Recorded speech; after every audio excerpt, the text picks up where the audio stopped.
पेश केलं त्यामध्ये EPS 95 ची पेन्शन असा शब्द काही म्हटलेला नाही, बरोबर आहे का? त्यामध्ये EPS 95 ची पेन्शन असा शब्द काही म्हटलेला नाही, बरोबर आहे का?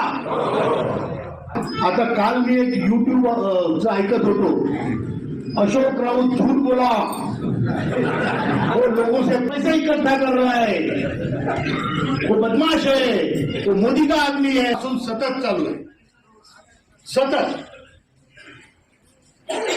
आणि या संघर्षाचा परिणाम म्हणून आदरणीय पंतप्रधानांनी आपल्याला 2 वेळ बोलावलंय आणि नुसतं बोलून फोटो नाही काढला.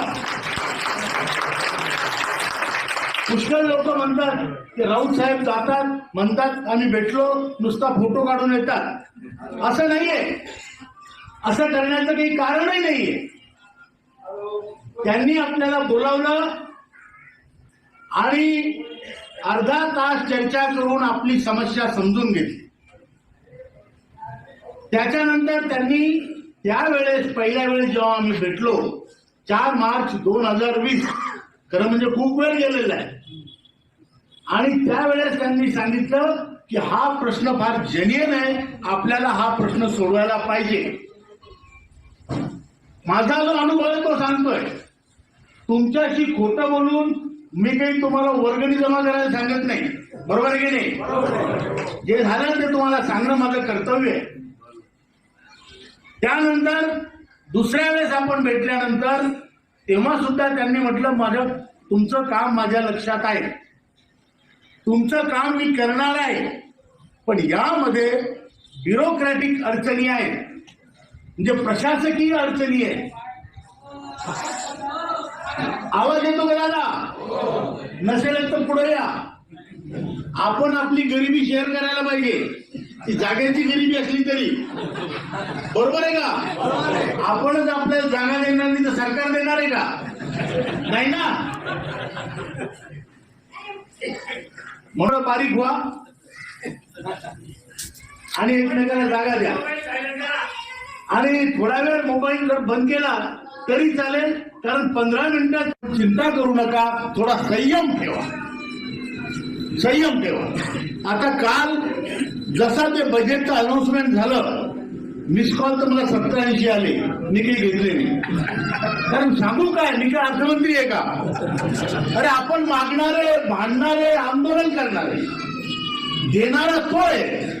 त्यांनी दिलं नाही तर काय करायचं हे आपल्या हातात आहे, बरोबर आहे का? तयारी आहे का? आपण संयमाने राहायचंय, आपलं काम होणार आहे. मागच्या 20 डिसेंबरला आपल्याला श्रममंत्र्यांनी बोलावलं. श्रममंत्र्यांनी बोलावून सांगितलं तुम्ही माझ्यासमोर पॉवर पॉइंट प्रेझेंटेशन करून तुमचा प्रश्न काय, तो कसा सोडवता येईल याच्यावर माझ्याशी चर्चा करा. आणि आपले 5 लोक गेलो होतो.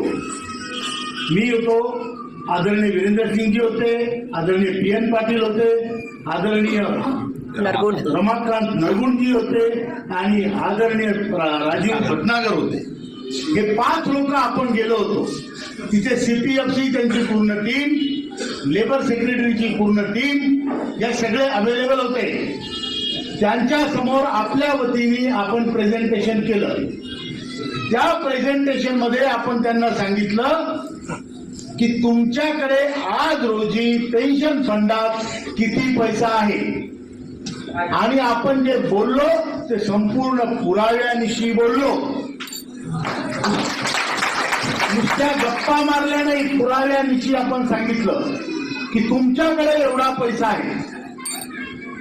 त्या पैशात दरवर्षी 7.5 कोटी लोक जे कार्यरत आहेत त्यांचं कॉन्ट्रीब्युशन किती येतं, आकडेवारी, तक्ता 4 सगळ्या गोष्टी केल्या.